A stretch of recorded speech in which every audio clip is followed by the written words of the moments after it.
All right, so Myron, thank you so much for agreeing to do this interview. I am with the Urban Appalachian Community Coalition. We started in the 70s as the Urban Appalachian Community Council.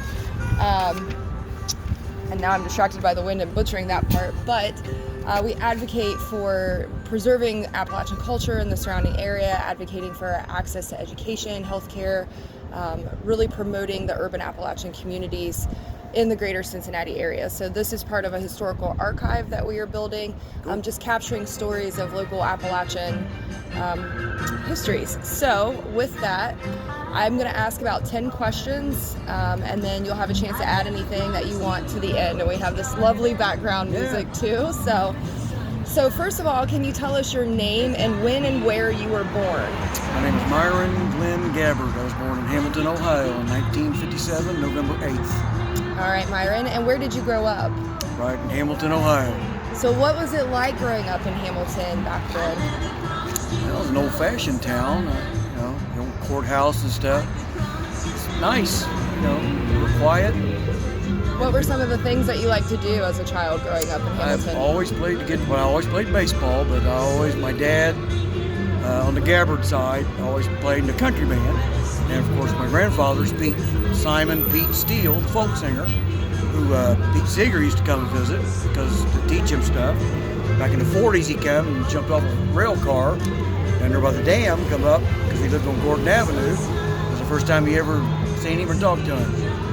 And they used to come up the river bend in the 80s when he was still playing with him and Arlo Guthrie, because he was old railroad car buddy was Woody Guthrie, that's his dad. So he stopped by and he'd come up to my grandfather's house, a cab, where he was banjo and stuff, and then I'd go there and we'd get pictures and stuff. And I got to take him back to his hotel a couple times, and he gave me some tickets to see the show, like 6th row, backstage, pretty cool. Yeah, really cool. I signed my stuff. He even called me once, and I thought it was one of my friends.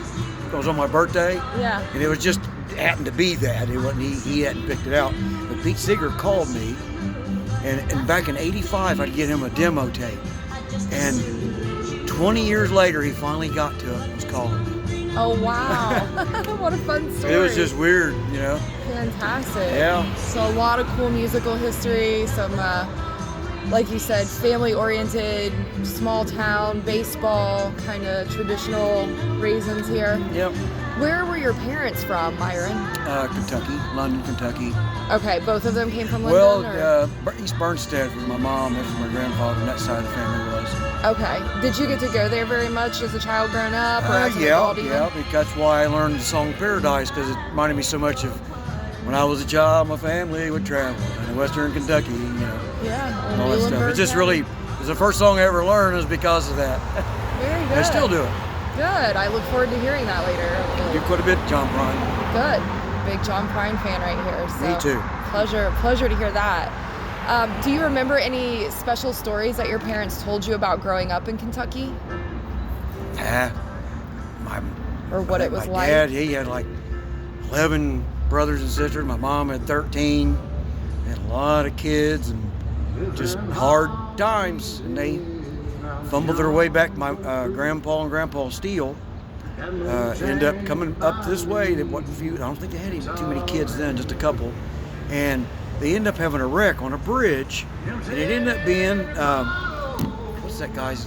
Thompson, the guy that owned Champion Papers and started it. It was him.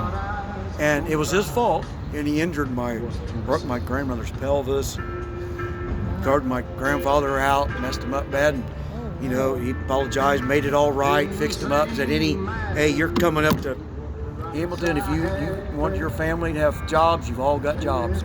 I worked there 20 years. Oh, wow. Okay. My dad retired from there after 50 years. All my uncles, 40, 50 years. Pretty much took care of us for that car wreck. Yeah. Not a great way to have I can't think of that guy's first name, but it was Thompson.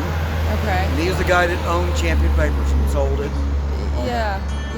Interesting history.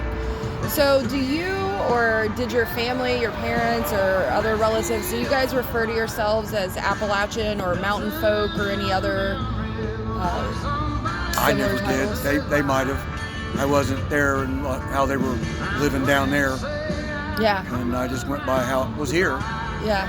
And I had a good childhood. I never had a need for anything.